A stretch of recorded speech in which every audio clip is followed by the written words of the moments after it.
Let's go Buffs.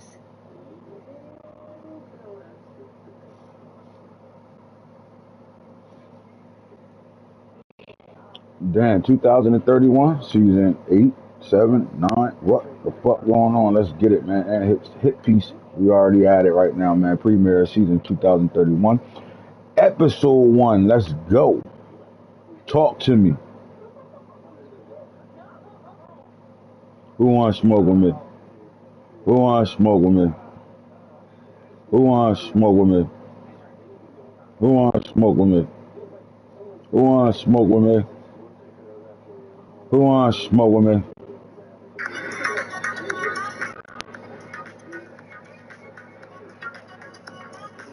Who wants to smoke with me? Who wants to smoke with me? All right, man. 2031, man. First of all, we gotta clear out what happened in 2030, man. Those Oregon Ducks are now in the Alabama of EA Sports football, right? Coach Falk and that Oregon Duck program has been literally dominating the entire league. They've been to every national championship we've had since 2004, and they now have a 4-3 record in those championships, winning the last 4 straight. Screaming, who wants to smoke with me? Who wants to smoke with me? Screaming, right? Back, right? Their quarterback is back. They did lose their big time running back. It's a lot of things going on. How about conference realignment? The Tennessee Volunteers decided to join the Big 12, and their head coach has now taken over that program, and that's Coach Boone is back in the building, taking over the Tennessee Volunteers. That's now the Big 12 conference team. So we're gonna see how that moves and how that shapes with them in that conference over there in the Big 12, giving Colorado and TCU a run for their money over there or something. Let's see what happens in that category. And the Tennessee Vols roster, man, they that coach took over a really good football team. Now, can he make them a program? Can he make them a football team that can win some ball games in that crowded SEC that was over there? Now he's in the Big 12 too, so he don't have to deal with the powerhouse of and they're gonna lose some of their prestige because of the SEC, leaving the SEC and going to the Big 12. But I think they're trying to bring the Big 12 up in the rankings of the Power Fours, right? And they're coming down to what is the best conference in the league. Is it the SEC? Is it the Big Ten? Is it the ACC? Is it the Big 12? We shall find out. The storyline is going to be crazy this 2031 season, man, because we had a lot of quarterbacks that have been playing since day one. Guys that came in from freshman year that's been starting and got an opportunity to break some records and things of the such. So we're going to get to it right now. Let's take a look at the top 25. How about this Notre Dame team with Coach Top Tier Craig coaching it? They coming in with the number 1 ranking right now, right? And it's crazy because what happens is, right, this coach has taken over a roster that was dead, right? Like they was damn near about to drop Notre Dame to a Group of 5 school a program, right? And then Coach Craig came over and like, look, man, he didn't have a full roster. He damn near had to play Iron Man ball, right?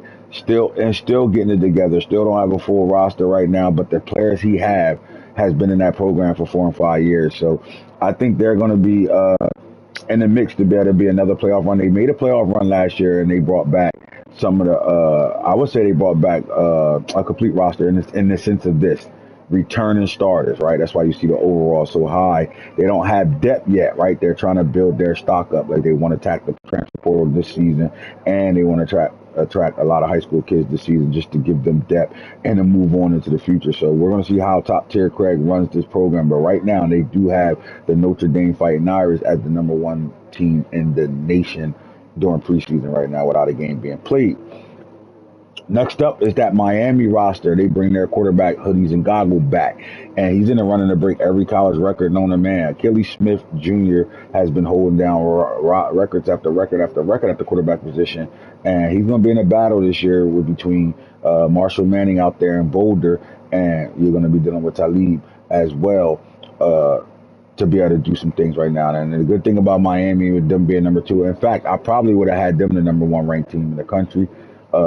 They brought a lot of talent back, but they brought their quarterback back, right? And when you bring your quarterback back, you're in a good situation. And in my opinion, I think they are ahead of Notre Dame, in my opinion, right? They do got 3 first place votes to the 39 that Notre Dame is holding as far as the media. Let's see what the Coach of Polls think.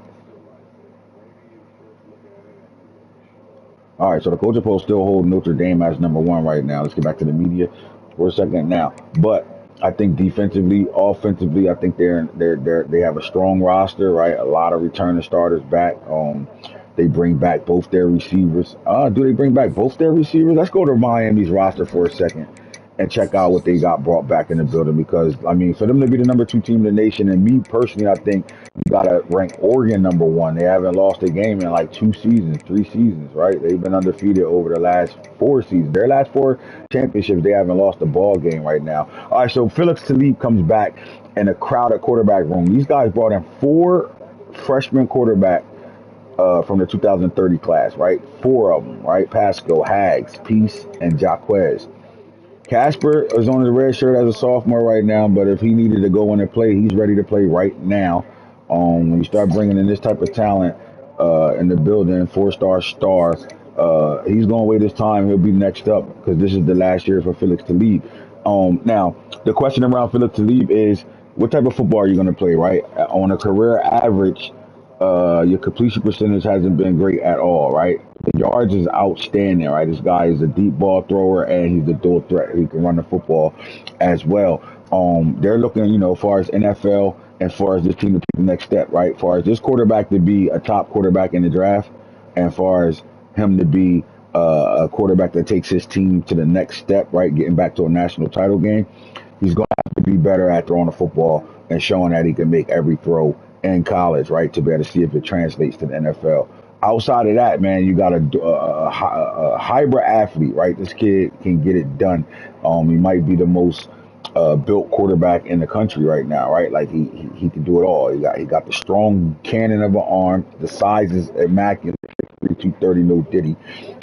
Accuracy is there. Like all those things are adding up to him being a great quarterback this year. I think what he has to go out there and prove this year is that he can do more than just the big play, right? He can get his team in and out of situations. He can get them up and down the field, show that he got command of the offense, show that he has command of the play that's being called, and show that he can actually take this team to the next step.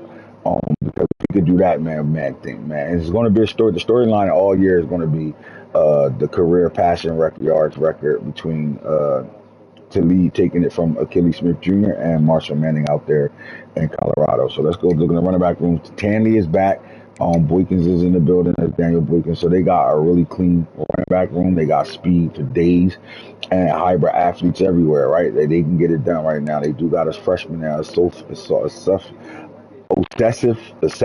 Singer. I'm sorry, my bad. Elusive back too, 6 foot, 187 on a red shirt. Clapp is back. Lee Clapp is finally off his red shirt year. He's the fastest running back in the room right now. They do got a power back, 6 foot, 245, and Daniel Boykins. He is a monster. We're gonna see what he can do as far as keeping chains running. You can see what they doing roster wise, especially between the quarterback and the running game. Like they got the weapons to better have a real legit running game. And then Jaron Tanley is back. He was definitely 1,000-yard back last year, and he's back as a redshirt sophomore, ready to get things done. What makes this Miami roster special is what they got at the receiver position, right? They said they really, really love what Evan Lake has done over the summer. To the point where is he going to be the number two? I doubt it with Sandland still here, but Jaquez Sandland and Troop is back, right? Both these guys are back. Both these guys have been over 2,000 yards in one season, with Troop touching the 3,000-yard mark. They got their receiver room is completely back and loaded, right? Footballs is the problem. How many of these guys are going to touch the ball outside of Troop and Sandland, right? I do think Evan Lake is going to be in the mix. You're going to see Jennings as well, and then Trupeka. I think those guys are going to be the guys. And then when you take a look at what they got in the freshman class, they went and got world-class speed out of Florida, right? Fort Lauderdale, you got Emmett Warlow. This man, 4.2 guy, right? Like he's a track guy, 4.2 speed, like 10.2, 10.3 in the 40. In the 100. You're looking at Joshua Rowe. He's out of Cocoa, Florida, another speed demon, 97 speed. This kid might be the fastest out of Miami, Josh Arrares, 99 speed, bro. So we're looking at a 4.2 guy, low 4.2 guy. And then you got Emory as the deep threat. John Emory, Miami, Florida. And you see they went and got that Florida speed. They stayed in the state of Florida to bring in their next crop of wide receivers, Fort Lauderdale as well, with 95 speed. So we're looking at guys that are going to be burners, right? They're going to learn from the guys in front of them. And we're going to see how this thing gets done when it comes down to the weapons, right? And you're also looking at weapons. Zappy is back as a redshirt sophomore. And he's a grown man right now, ready to get it done, as well as redshirt freshman Kula and Duju.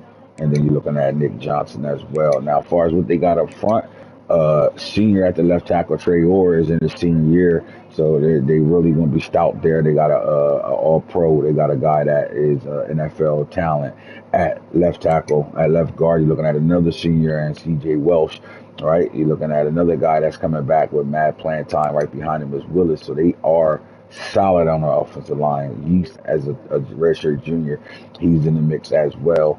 A guy who's been in the building for 4 or 5 years now, and then another senior up front, and Jaquan Garn, right, 93 at the right guard. So I mean, then their youngest kid is the redshirt freshman who developed the best everybody on this roster. They said his summer workout routine, they needed him to lose 20 pounds, and he did exactly that, bringing his frame down to 325 at the tackle position, playing right tackle. They're going to kick him out the left tackle immediately after the season is over with.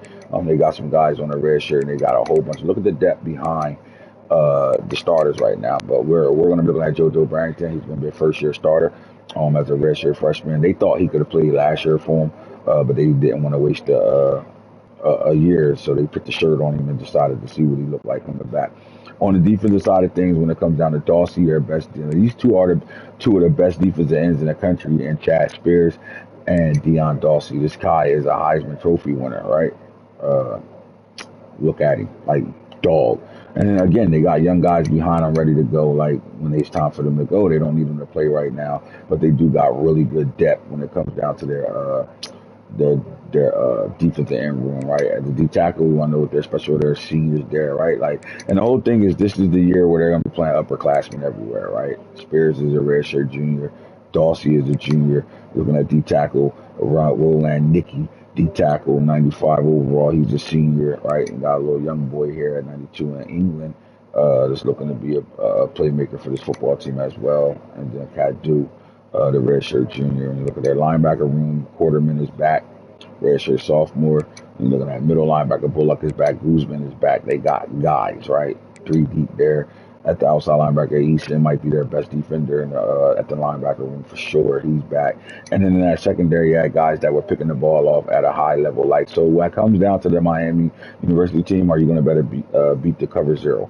Simple as that. These guys are gonna send it from any and everywhere, and they're gonna put pressure on you. They're gonna make you throw off time passes, and running the ball is gonna be hard when you got 7 or 8 in the box all the time. So, me personally, I think this is the #1 ranked team in the nation. We're gonna see what they can do. How can they prove they're exactly that? When you go to number 3, you're looking at Oklahoma, right? This team played in the national title last year, losing that game to the unstoppable Oregon Ducks football team, but they are going to be rolling out with a new quarterback this year, right? I do think they have the talent to be successful, right? And can they win the SEC? I think they're going to be favored to win the SEC, right? But you got some teams in the mix. But they are running out a new quarterback right now, sitting at number, and they open up right away with the number 6 team in the nation in North Carolina. And Miami picks on 15th ranked Alabama. Notre Dame has Clemson, an ACC matchup right away. So teams are going to be playing some teams right away.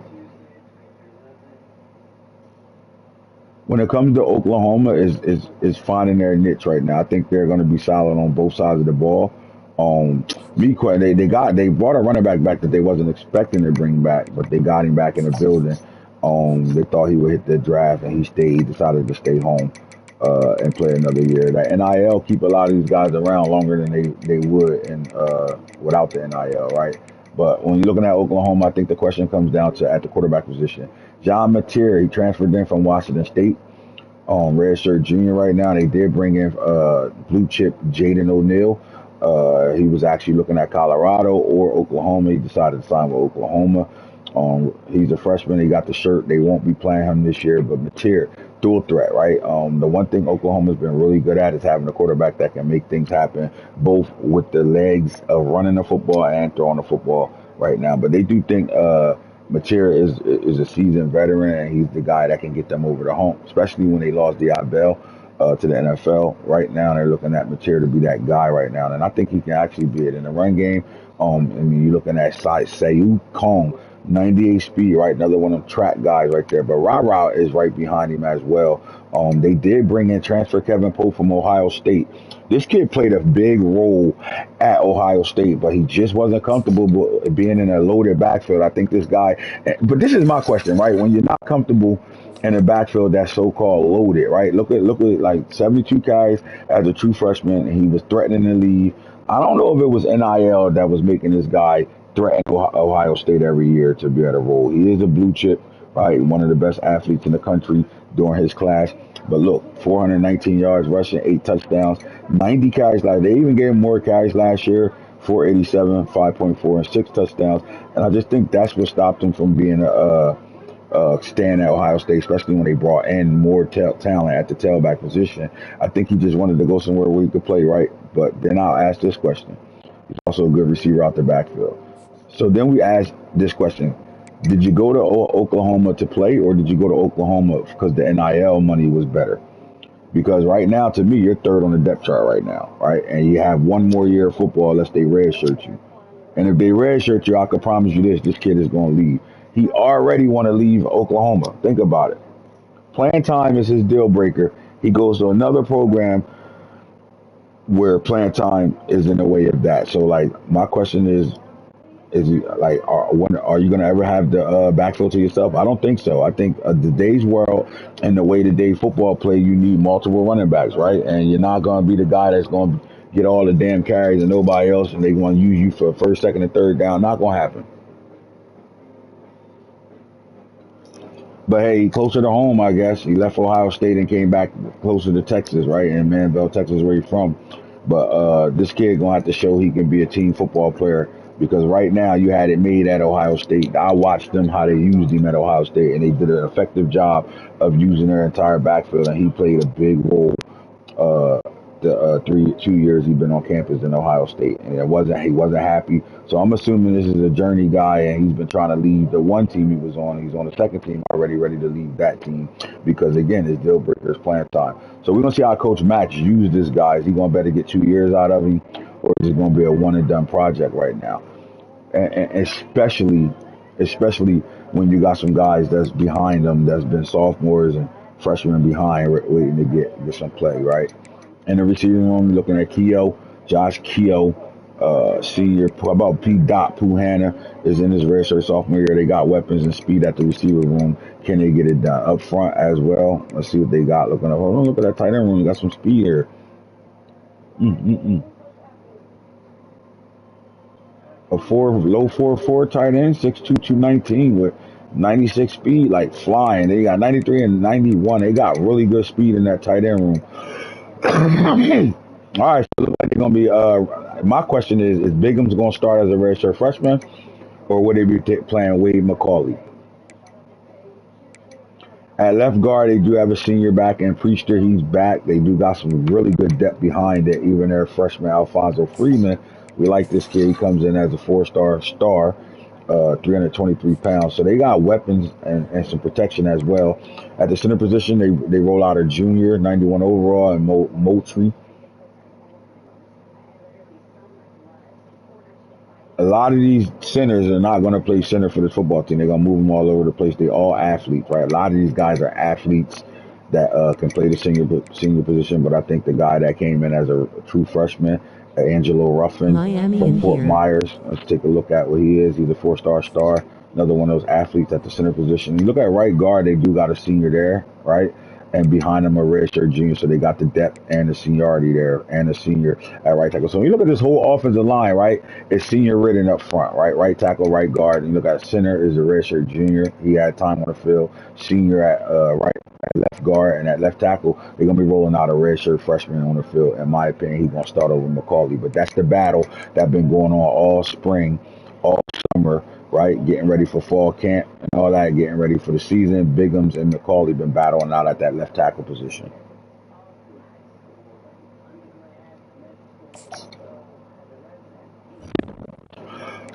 We're gonna find out how good Oklahoma is because they opened up with North Carolina.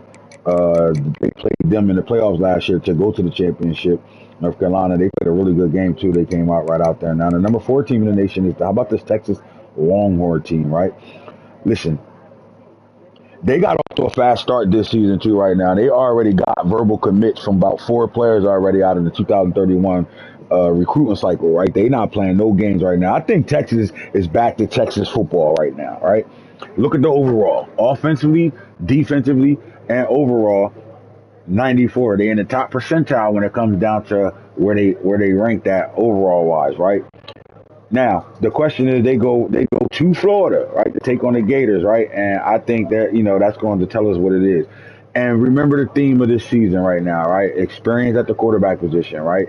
What guys are bringing guys back and what guys have to replace their quarterback from last year. They got back. Now, Texas was a playoff team last year. I think they lost to Ohio State in the first round last year.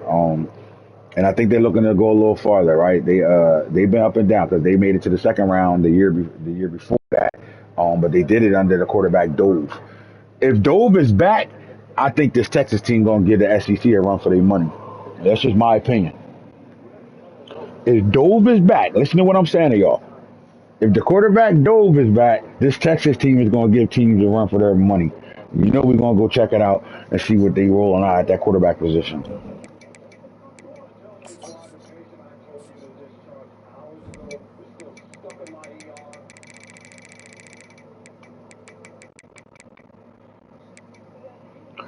Mario Dove is back.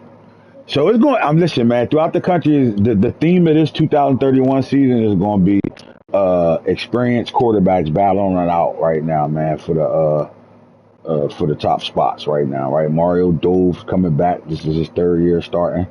4th year starting. I'm sorry. He started since he. No. He didn't play as a redshirt freshman. This is his 3rd year starting. Mario Dove. How about, because look, and for him to come back, man, I know that pit little KJ Lacey, man, blue chip from out of Alabama. Don't get it twisted. This kid's a real life player. In real life, he was a dog. And he gonna be their door threat, like a guy that's gonna better do exactly what you seeing done already. They got a guy that's gonna be experienced. He's already been in the program for 2 years. He's gonna be their backup. He'll see some playing time this year, but they don't need him right now as long as Dove is around, right? And then I think you go look at their running back.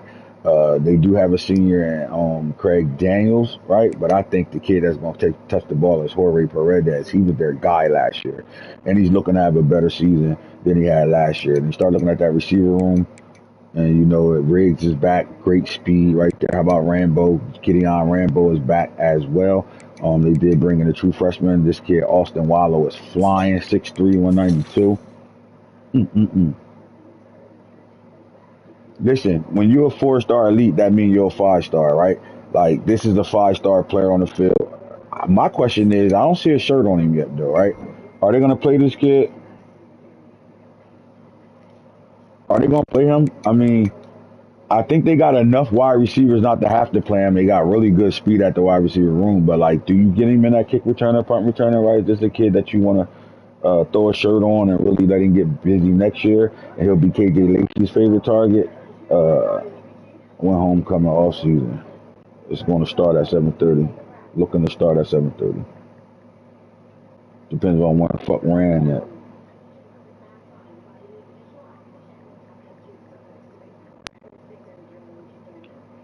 7:30. 7:30.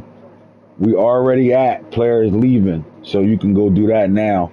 And the next stage will be the transfer portal and draft results.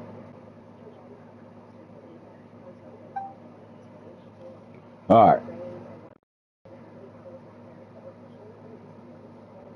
Listen, Fluggerville, Texas, Austin Wallow. He was in the local newspaper every weekend. Like, this kid, not only was he a dog at receiver, he was a dog on the basketball court as well.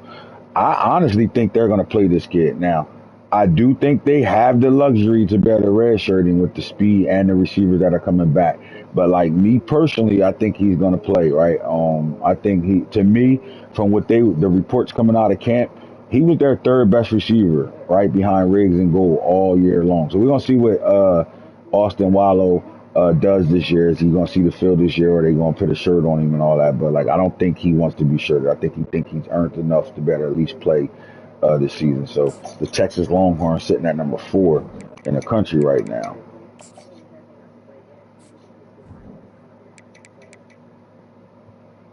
Now Colorado at number 5 right now. They made it to the semifinals last year.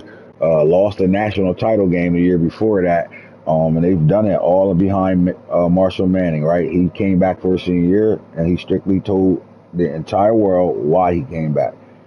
I came back to win a national title for the Colorado Buffaloes to be the next winner since 2024. We haven't won a title since 2024. We played in a few, lost them. We need to get back and get to it and win one. A lot of people think he came back for the college football records and things like that, but I don't think that's, he's a Manning. I don't think that's why he came back. I think he came back to really win it all, right? To be the first Manning to win a college national championship. His uncles won Super Bowls, but they never won a college football championship. So we're gonna see what they do. They open up against Missouri, and the talk of the year is going to be Marshall Manning, Alex Tlaib, all year long. I promise you. Because every time they play every weekend they play, it's going to be a record being broken. That's how polished these guys are, right? And right now they're looking at Manning as the undisputed number 1 draft pick in the NFL this year, right? And it's crazy because the New Orleans Saints have the number 1 pick.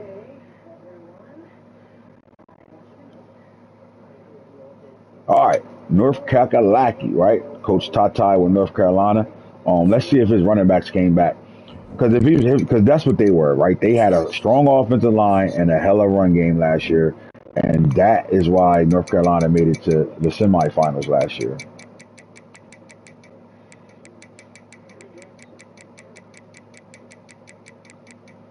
That's why they won the ACC last year. So take a look at their run back room, right?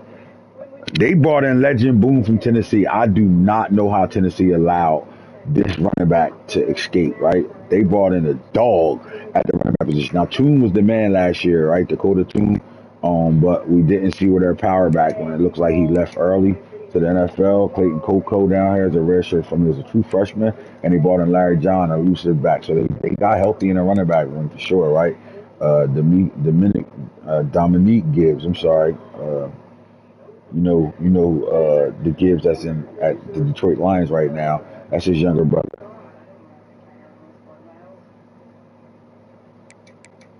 But they healthy. They made that room healthy, right? 6'3", 209. They like the receiving prototypes, running backs, right? And then they brought in Legend Boone. Tennessee allowed this guy to hit the transfer portal, and North Carolina was the winner of his services, right? And now you got legit speed in your backfield, guys that can not only run in between tackle, but they can catch the ball, guys that can be on the field all 3 downs.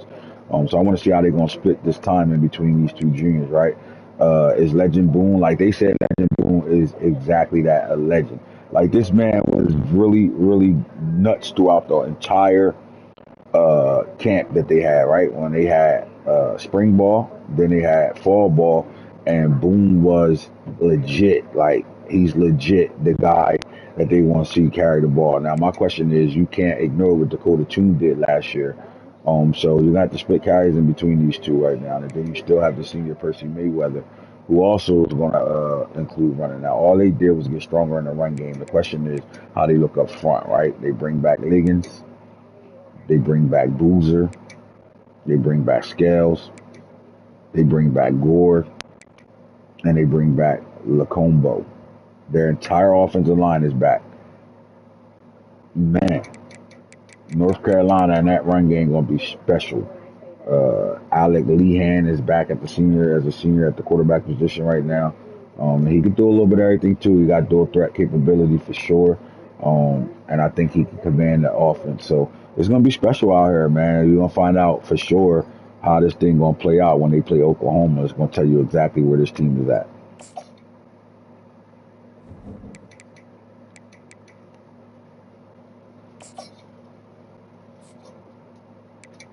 All right, the number 7 team in the nation to me should be number 1, right? You cannot put the Oregon Ducks at number 7 in the nation right now because they haven't lost a game in over 4 years. So how do you put the team that's won the last 4 national titles and been to the last 7 and won 4 out of the last 7 as the number 7 team in the nation? It's just you just can't. And they're not playing because they're gonna open up against Alabama, who's the number 9 team in the nation.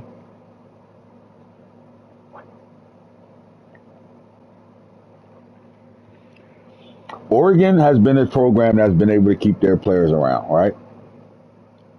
Most of their players through that Nike NIL. Are you gonna take him to practice? Can you take Najee? He gotta go home and grab some clothes. All right, all right.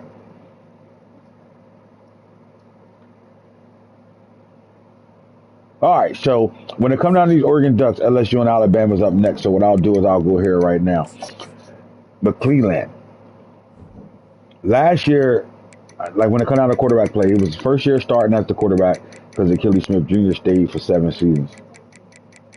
All right, but McClellan was a dog last year. He's a national title winner, right? He's not one of those guys that just was on a national title team. He actually was able to win the title for his team as a starting quarterback, right? And he's back, right? And he's going to develop him more as his senior year. Another one of those guys that's going to be in the mix in the conversation when it comes down to these top quarterbacks and these senior quarterbacks that's coming back with experience. He's there, but he got a guy pushing him. Peyton is a dog, just waiting, right? As a redshirt sophomore, I don't know how much longer they're going to keep this kid on the sideline. He's an elite quarterback, 5-star, just waiting to play, right? But where they lost and gained, right? Because they lost their running back Javi Osborne went to the NFL as a second rounder, and then you're looking at Mason James who comes up. He was already on the roster, was already ready to go. He developed into what he looked like right now, right? He already had that speed, but he developed into that true 99 overall right now. They also got the Jermichael Shorter. We're looking at Thad Rugamba. This is a freshman that comes in as an elite, I think, impact 5-star. They do got a lead on their roster. I think it might be Blah. So they reloaded in the running back room, but the question is, when it comes down to snaps, right? Who is Mason James? Is this guy the guy for real? Like, who is he? Because he hasn't touched the ball in 2030 or 2029, so he's just been waiting for his turn. One thing about Oregon, they got a running back, and that running back the bell cow, right? And the rest of these guys is going to sit behind him and wait their turn. Well, it's Mason James's turn, not Michael. Remember Michael James? Yes. This is the bloodline. Mason James is ready to go. He's sitting here at 195 now. Listen, not on the bigger side, but again, the way Oregon play, can he do the in between the tackle, right? The one thing Oregon has been very, very good at is, especially in the big games, the playoff games, being dominant on both lines of scrimmage, right? Just moving guys, right? And if they can get that same type of play out of their offensive line this year, then I don't see Mason James not having a really good year, right? Like I think he'll be another back that can touch that 2,000-yard mark if needed, right? Because again, on the offensive line, they bring back Shabazz as a senior. Now he was the only upperclassman they had last year for the most part. Bua is playing, right? So they add left tackle and left guard veterans. They do bring out a young first-year starter in Casey Hawkins as a sophomore, redshirt at center, and at right guard they bringing out a redshirt freshman and Matt Kelly. But then outside of that, they are upperclassmen on his offensive line. And it looked like this a little last year where we thought they would be in a rebuilding year, and it came to show that nope, this offensive line. So they might got one of the best offensive line coaches in the country, because what they do up front, where they playing teams that got better O lines than them, some of them have better D lines than them, and they find a way to get it done. So the scheme and what they do, from winter to fall, from winter, spring, summer to fall, when they with their weight program and they getting their workout on and getting ready and physically ready for the football year, Oregon is there at the end. At the end, these guys turn into maniacs, and they whoever's in their way, they just move them out their way, right? You saw it in the national championship game. In the Colorado game, Before the national title game, they were still able to do some things in the run game. But it was you saw how physical they was because Colorado had a lot of upperclassmen on their D line, and it wasn't as easy for them to run the football. But they were still able to get it done right to the point where they kept their quarterback clean enough to make plays to better win that ball game as well, right? But in the national championship, they didn't need McClellan to actually win the football game, right? Like he threw when they was open and they ran the ball down Oklahoma's throat. So we're gonna see what McClellan's gonna be this year, right? We know he could throw the ball. We saw him do it all regular season, and he also threw the ball really well in the Colorado game as well. So we know he can. If they need him to win the game, he can. And he's going to better win those games because of what he got at receiver, right? Thomas is back, Trask is back, Robinson's but and then they brought in Leo as a transfer, right? So they brought all their receivers back, and the speed in Oregon is ridiculous, right? That Nike track speed coming around right now. Look at the 4 freshmen they brought in. Good speed, especially Dexter. They really like Trayvon Dexter. I'm surprised they threw a shirt on him and not let him be their kick return, punt returner. But they are still young at the. I mean, they're in between, right? Redshirt sophomore, senior, and 2 redshirt freshmen. So they got the weapons, and at that tight end position, Matthews is in his development stages right now. Redshirt junior and Cortez as well. Really good speed at the tight end position. A lot of receivers that they put in their weight program and told them they wanted them to come in. You 210, we need you to get to 220. If you're 215, we need you to get to 230. If you're 205 or 200, we need you to get to about 215, 220 to better play tight end for us because we like what we have in our receiver room. And they start moving these hybrid athletes from receiver to tight end. And once they can get some of that blocking shit down, I think they become special. And that's the reason why Oregon has a tight end every year that win the tight end award.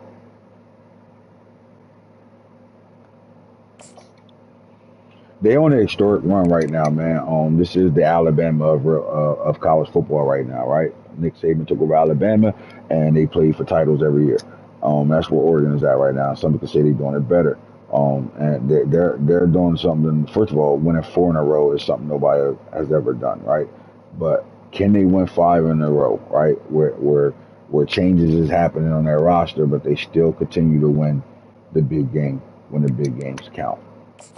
This Oregon Duck team is special, right? They're on a historic run right now. LSU is sitting at number 8 in the country right now. They do bring their quarterback back. The closest thing to Michael Vick we're going to see. How about Alabama? Alabama number 9 in the nation right now. We like the Crimson Tide. They play really good football, a really good brand of football as well. Ohio State has been dominant in the recruiting class. Listen, they brought in a corner that should play right away. Matter of fact, let's go to their roster for a second. Because I think they got 2 players out that they brought out in that class last year that might touch the field as true freshmen. And Ohio State has been the number 1, 2, or 3 recruiting team in the country over the last 4 seasons. What up, Doe? I peeped you on DNVR lol. What up, my boy? How you been? One of the big steals of Ohio State was bringing Chance Miller back, right? For a couple of seasons, they had Spider Webb at quarterback. Then they had a guy they played for 1 year, but to bring him back, that was big time, right? And then Marlo Selva is the freshman they brought in. They didn't really go crazy in that quarterback room, but when you bring in a 5-star elite, he was the number 1 quarterback in the country. They brought him in, so they're gonna be healthy at that quarterback room for a couple of years. In the running back room, Kali was the number 1 athlete in the country in 2029, 2028, and now he is the leading starter here. Barkley is back. You got Overhaul, Hauser in the building. How about shit, I'm on IRATM. Work shit, but I'll be straight. Damn, IR, huh? Hope everything work out for you. Hope you're all right, my boy. Tim Wilds, power back, 6'2", 237, looking to get back to that physical football, that brand of physical football. But they brought in David Mendenhall. This is a monster in the backfield. Like, not just a monster in their backfield, but a 5-star monster in their backfield. Remember when they had Asu Sewell was in their backfield. They kind of getting that same feel back as well. DeAndre Virgil comes in as a true freshman as well. And you're looking at a 4-star impact. I like what they got in their backfield. They got a few backs they can go to at any time. But I think it's going to be between Callie and Barkley, and then you're going to pick a big back, right? Which big back is going to be? It's going to be Tim Wilds, or is it going to be Mendenhall? I think they're going to play Mendenhall, to be honest with you. Even though Tim Wilds looks like he's ready to go as a true sophomore right now. They got decisions to make. Now, in the receiving room, I don't see how Zettel is ever getting redshirted at all, right? This kid coming in right away at 6'6", 213, 97, like 4.3 speed right away. And then Falk didn't leave, 6'6", 209 pounds. Another one of those guys that decided to come back. They still have Ted Ginn the third. He's in his redshirt junior year. But look what they have at the receiver position. All upperclassmen ready to go. Pat Poe comes back. Tuttle came back. Falk came back.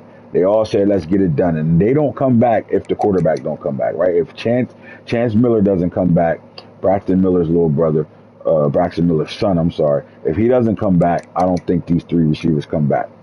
But they did come back, right? Then you got to add in Ted Ginn, not only a kick return, punt returner, but like the fastest receiver on this team right now. You got Jason Portis. Now let's take a look at what they have at the receiver position and what they've been doing in this room. 5-star elite.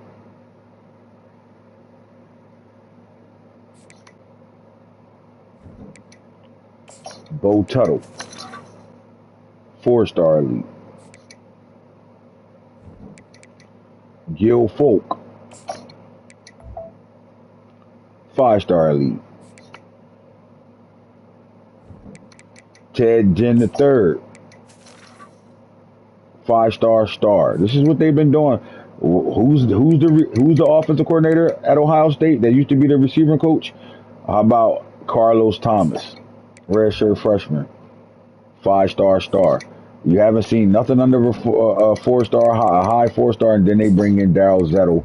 He was the number 5 player in the nation. He is a 5-star elite. He already got the body to play football. 6'6", 213.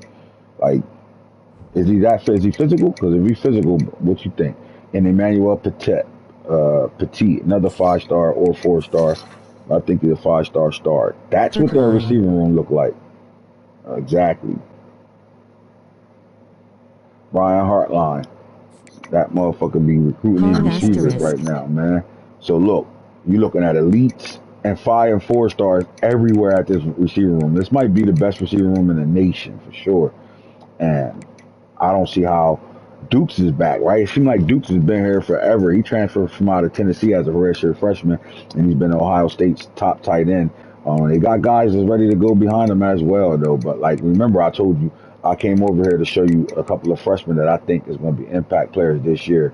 I think Darryl Zettel. What do you do when you got 6'6" and 6'6" as your number 1 and 2 receiver with Pat Poe in the slot, Tuttle in the slot, or even Ted Ginn in the slot? Like, they got weapons. And don't forget that this kid right here, he came in as an athlete. They played him at receiver in his freshman year, moved him back to running back as a sophomore, and this is going to be his second year as the ball carrier. And look at the physicals. Like, everything's there. Balance, safety valve, takeoff, sidekick, recoup. He's a road dog, and he can play hard football in the ring. Like, it's going to get messy over here. You're looking at a senior at left tackle. Kilgo is back. Labato is back. You're looking at Chekwa. I think he playing for the first time this year. Royer was back as a senior. And then you're looking at Lorridge as back as a senior as well. Like, then on the defense end, they lost a really big-time player, but Deontay Speed is back. Flanagan there's to back him up. But when we look at the right end, you're looking at Radovich. He's been a monster since his freshman year. How about LeBourne, ready to go as a redshirt junior? Then you start looking at these freshmen they brought in. Let's take a look, right?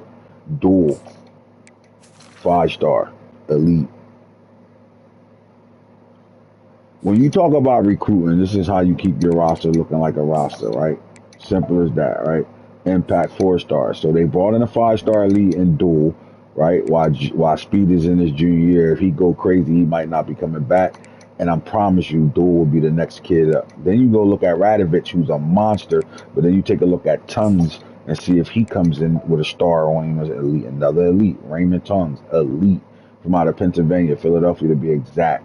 Another guy that's right. So they just loading up, reloading and retooling, but they lost work at that D tackle position, right? Parker Hood, Donahue, they lost a big time player where they thought Cameron Ream will step up and be that guy. We haven't seen it yet, but they are big on him. And then you're looking at Tobias West. They bring in as a true freshman, and he comes in elite. When you start looking at Ohio State's roster and what they're doing in the recruiting game, you know they built to play, right? Now, I only talked about one freshman that I said should have no problem playing this year. I'm showing you elites everywhere from the freshman class, but I didn't show you a guy that's supposed to be playing yet again outside of that, right? Spillman is back. Diggs, Skolaski is back, and they bringing in Mitch McCracken. I think Mitch McCracken's going to see a red shirt year, even though he's a four-star impact. At the middle linebacker, we're still looking for that guy, right? They bring in Johnson. Now they did lose a major middle linebacker in R.J. Hawk. So they do gotta replace their middle linebacker with somebody. We're gonna find out who's gonna be. They also got Lyles in the building as well, impact four stars. So to me, these guys are block builders. Like they got the speed and everything, but they're gonna have to really take their time. If anybody gonna play it, probably will be Johnson over anybody. But right now, you're gonna go with your freshman and your senior right now. And then outside linebacker over here, Wilkes. Right, they lost some big time weapons there, so they got replacing Sincere Johnson left for the NFL. But they got really good guys here. Israel Wilkes. Believe me, one of these guys, whoever get to start at outside linebacker, the other one gonna play inside for him, guaranteed. And then look at the speed of Ruben in his senior year. Right, they got guys to choose from. And then you're looking at the true freshman David Marks from out of Palmyra, New Jersey. That's right around the corner for me. He comes in as a four-star impact. I'm talking about their freshmen, but I still haven't talked about who I think is going to play for this team day one. All right. Fournette and Springs is back. They bring their top two corners back for sure. Kadoke, Okuda is still in the building, right? And you're looking at redshirt sophomore Courtney Gilliland. Look at him, 99 speed. He back. Leonard comes back. They got really good here, but this guy's going to play this year, guaranteed. You're not going to bring in another five-star elite at the cornerback position. Now, you got dogs. You got two NFL cornerbacks in front of you. But when it comes down to the nickel and dime coverage, the third and fourth corner, I think Cordell Ramish is playing. For sure, I think he's playing, right? I think this kid was, wherever he went, is going to be a guy that don't even get a shirt and going to play immediately. In their safety room, they did lose, but Ream is back. C.J. Ream is going to be their starter this year. And they got some guys they brought in, Trimble. Four-star impact and that strong safety. Brenner's back as a senior, right? And then they brought in a Jabbo. Anthony or Jabbo, I think they're gonna move him to linebacker though. He elite too, but I think they're gonna end up moving him to linebacker. And to be honest with you, that's probably gonna be their linebacker when they get in the fall camp. So you don't have super speed to play safety, but man, this Ohio State team at number 10 in the nation is back. Simple as that, man. You start looking at top 25s, right? Use your teams right now. You get down to LSU. Hey, can we take you to the crib when I pick up Julian? When you pick up Julian? When he got out of wrestling practice. And then it won't be a lot of traffic and you can drive. Why you taking my remote control, my nigga? Give me my remote control, bro. Nah. Give me my remote control, bro. What's wrong with the one downstairs? I was able to turn it. Yeah, you turned it, and then the controller died, and I don't have the batteries. you just using the batteries?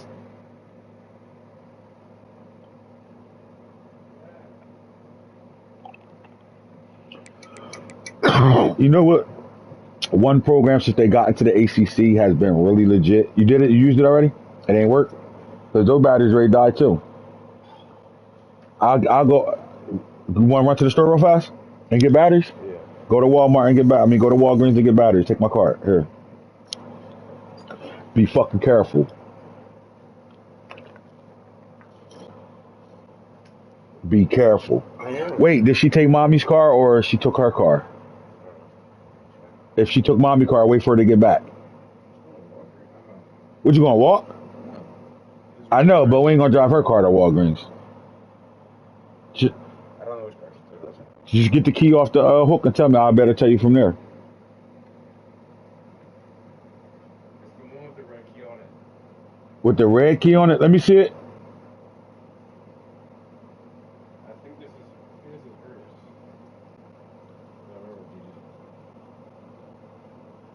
Yeah, that's her key. That's her key. Yeah, that's hers. All right. Well, when she come back, you can go and get batteries. All right.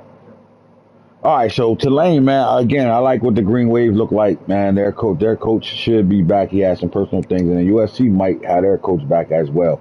But if you are looking for a league, man, this is for anybody that's watching that's not in the league.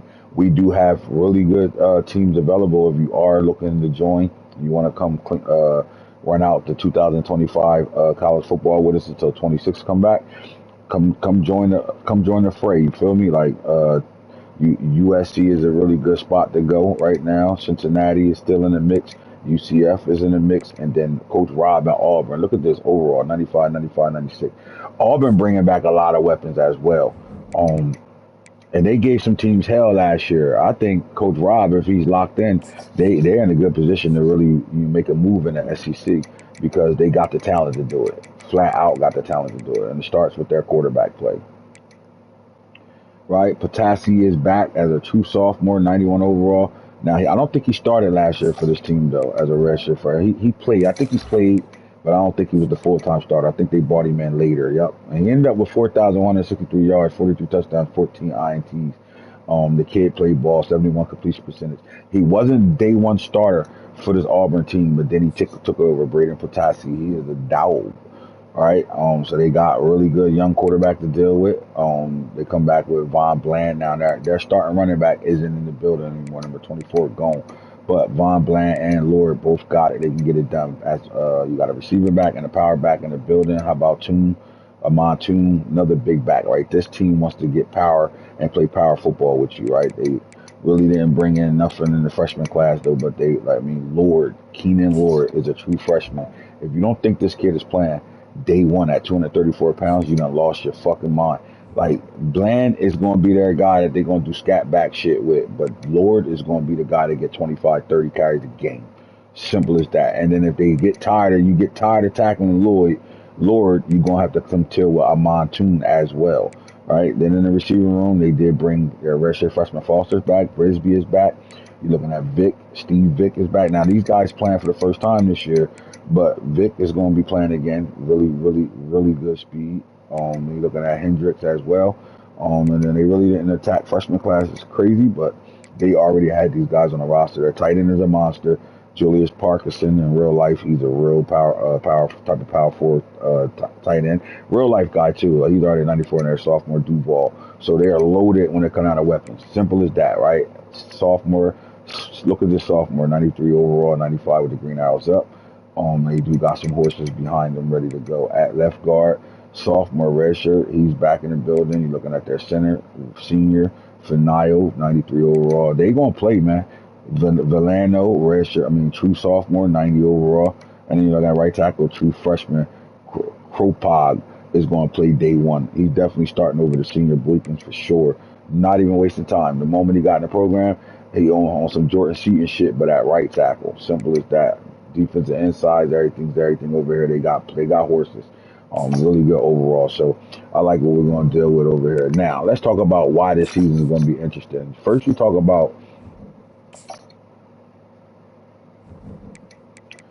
go to records, and let's talk about the national records right now, right?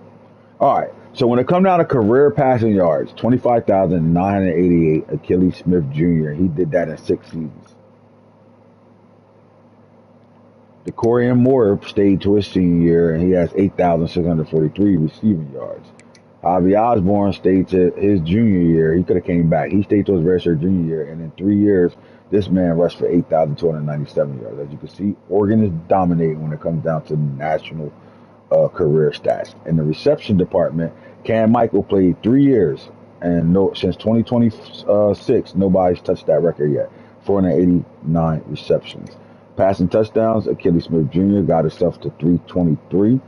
Touchdown catches in a career. In 3 seasons, Cam Michael did it with 129. Javi Osborne, 111 rushing. How about Elijah rushing with 92 career sacks? And then there's nobody with the interceptions like Miami do. They get them every year. Somebody getting 15 to 20 picks a year because of how they play defense. And their defense is spectacular on the way they're aggressive. They are not a defense that's going to sit back and play and let you and bend but don't break. They are going to attack the fuck out of you and make you make decisions. Ricky Smalls is holding that down with 44 interceptions. Now, when we go to career stats, right? The guys that are pushing those records. I'm sorry, let's get back. So when it comes down to passing career yards, 25,988, right? That's the number to beat.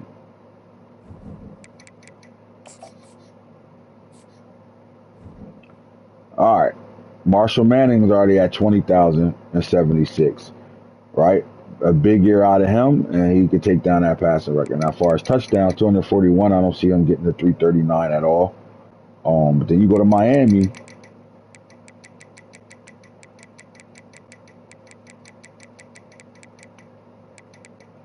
And Felix Talib, he already got 20,853, right? With 274 touchdown passes. So the race, when it comes down to quarterbacks trying to take down Achilles Smith career passing yards record, I think the guys that are close to doing it is Talib for Miami and Marshall Manning for Colorado. All right. When you look at the receiving yards, take a look back at the receiving stats.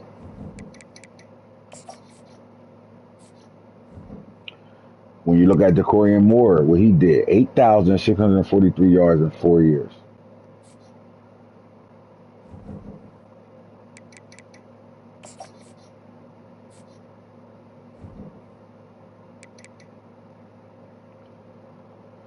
CJ Sadler, I don't see it happening, right? This man got down there to go for 4,000 yards, right? I don't see it happening. No, where you at? I'm sorry. Damn, I'm looking at Rack. My bad. 7,849. A 2,000-yard season, and he beats that record. All right. Sedarian Morgan, 2,289, and then 1,882, and 1,000 from the tight end. There's no way they catching that, right? All right. Now, Miami receivers. 7,849. And you're looking at Miami.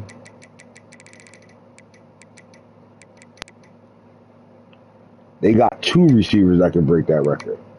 This kid is going to break it in 2 games. The next 2 games he plays, this record is broken, and he might do it in 1. So Tavin Troop, as a redshirt senior, has been playing for 4 seasons out there. He already had 8,350 yards, right? This is going to be his 4th year, and he's about to break it. And then Sandland on the same team, 7,019 yards, is close to being able to break that record from DeCorian Moore as well. So think about this race, man, how this is going to go. The upper hand is right now with Troop, right? He has the most yards. He's already there. And Sadler is playing catch up. But this is the storyline. You got a quarterback from Miami and a quarterback from Colorado. They both came in at the same year, both been joint to hit, right? Every time you go out there, the competition is between them two. When Miami play, Colorado's tuned in. When Colorado play, Miami's tuned in to see what these quarterbacks are doing throughout their career right now. And they both have a chance to leave their mark on the college football world to be able to take down Achilles Smith Jr. Passing yards. And then you look at the receivers, Troop and Sandland. Not only just Troop, Sandland and Troop from Miami have an opportunity to break the record most career yards as a receiver in the world of college football. And same thing with CJ Corey Sadler Jr. Can take that thing down, right? Now, when it comes down to sacks, is there anybody remaining in the sack department that can catch that? 68 for Dawsey, 60 for Spears, right? And they got to get to 92 sacks. So that's like, what, 30 sacks, 20-something sacks? They can do it. Dawsey could take it down this year. You get a 32 sack season from Spears, he could tie it. 33, he could beat it. And Dawsey got to get about 27, somewhere around like 20, 26, 27, some shit like that, 25. And he breaks it. I don't think there's another guy in the country that's even close to that.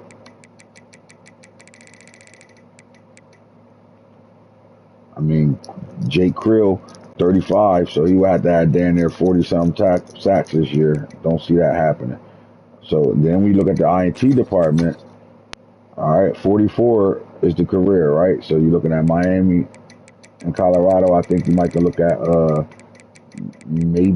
hold on, there's another person I want to look at. 27, 13 to 10. I don't know if anybody breaking that. What about Ohio State? I think Ohio State corner has been legit, right? Let's see how many he had last year. career, 27. Pay attention to Fournette, man. I would say pay attention to Fournette. What about Oregon? Oklahoma, nobody back to better do anything there. 13 for Hickson, Oregon, sack department. Earl Summers, Peli, yeah. So the Miami, Colorado season is going to be in full effect of because of the records that can be taken down. So it's going to be big time out here. Let's go look at the records again. All right, when you come down to ACC, you got Jonas Williams for Tulane, 21,215 yards, receiving Taven Troop, 8350. Savion Hitter, the running back, Miami, 5466. Tavon Troop, 287. Felix Talib, 274. Tavon Troop, 115. Savion Hitter, 85. Marquise Lightfoot, 75 sacks, and then Ricky Smalls holding that thing down. The Big 12, you're looking at Juju Lewis, 21,000. His little brother playing for Colorado this year. Juice Lewis, 21,080 yards passing. Then you're looking at AI, 7,976. He did that in 3 seasons. CJ Sadler took over from Cam Michael with 7,849. Cam Michael still 489. Juju Lewis, 245. Cam, 129. AI, 101. Forward Tajay McCoy had 82 sacks, and Naeem Alford had 32 picks in his career. Big 10, Achilles Smith, 25,988. 8,643 from Decorian Moore. Javi Osborne, 8,297 rushing yards. Decorian Moore, 442 in receptions. Achilles Smith, 323 in touchdowns. Passes, Decorian Moore caught 116 touchdowns. Javier Osborne, 111 rushing touchdowns, 92 sacks for Elijah Rushing. And Shamari Earls, I think he's still playing. He got 36 picks right now in the career. In the SEC, Diabell closed out with 17,506. Hershey Walker, Herschel Walker, old ass, still holding it down. Devontae Smith, Alabama. Bob Hill, Diabell, 223. Tim Tebow, Florida, 57. George Polanco, LSU, that was back in the leather helmet days. Jordan Ross, Auburn, and then Makari Vickers had 23 picks in 2027. This season going to be very, very much interesting for sure, right? Who we talking about for the Heisman race right now? Now, without a game being played, most of it goes from overall. 99 overall, Felix Talib. 97 overall, Marshall Manning. 99 overall, Mason James. He hadn't had a carry in his career, and he's up there for the Heisman already. C.J. Sadler Jr. is there as a senior, and you're looking at Connor Salmon from Georgia up there as the receiver right now. All right, so we're going to see who win that Heisman and who's going to do what going out the season. And to close out, we just want to talk about what the matchups look like this week, right? In week 1, in the ACC, Miami, Auburn. Miami traveling to Auburn in a big-time game at 3:30 on August 31st in Atlanta, Georgia. This thing going to get crazy. This ain't even a game that's being played at any one of their home stadiums. They're going to ATL to play this ball game. Another big time ACC matchup, SEC, is going to be Oklahoma and North Carolina, right? And then Notre Dame stays and plays Clemson and Clemson, South Carolina. So they get your 3 ACC matchups, right? ACC matchups, Oklahoma, North Carolina. Oklahoma travels to Chapel Hill, Charlotte, North Carolina, and they're going to take on the number 6 ranked North Carolina Tar Heels. In the Big 12, Penn State and TCU kickoff. TCU is hosting Penn State in Fort Worth, Texas at 8 p.m. That's going to be a good ball game. Missouri comes to Colorado to take on the Buffaloes. Texas Tech, Minnesota. You're looking at Georgia, Tennessee right away, the rival game. Just because Tennessee left the SEC doesn't mean they still not going to have their rivals and shit. And they're going to play Georgia and Knoxville, Tennessee, August the 30th. Coach Boone's debut and our Georgia coach. Both these coaches are new coaches in their debuts. This is going to be crazy. I can't wait to see that game. I think it's going to be special. The Big 10, we're looking at Penn State, TCU. We already talked about that. How about LSU and Ohio State, 8 versus 10 right away on kickoff, right? They got to come to Columbus and take on Ohio State in their own building in the Horseshoe. And then Oregon and Alabama, 7 versus number 9. Alabama is home in Tuscaloosa versus Oregon Ducks. Coach Falk has to travel to Alabama and listen to that crowd and try to keep that crowd under wraps. And I think it's going to be the McClellan show this year, where they're going to show that their quarterback is the guy that can be in the Heisman conversation. So they go your SEC games as well, fellas. So I think the season's going to kick off really well. We got some big-time games right away. 7 versus 9, or Oregon versus Alabama. You got 8 versus 10, LSU versus Ohio State. Coach Albert got to travel and take on Coach Hitter. Again, in the big Miami, Alabama, Auburn, 2 versus 15. Texas versus Florida, 4 versus non-ranked Florida. LSU, we talked about it. Georgia, Tennessee, we talked about it. Oregon, Alabama, we talked about it. Oklahoma, 3 versus 6. North Carolina hosting Oklahoma. Fellas, the season kicked off. You're going to tune in to the Book of Manning, season 3. With, Marshall Manning, following the career of Marshall Manning with Well Off Media and Bucky watching and recording everything. We're going to see how these 2031 Colorado Buffaloes look. Tune in to that. That'll be on a little later when that game is kicked off. So with that being said, man, we are gone. Hit peace. We're out of here.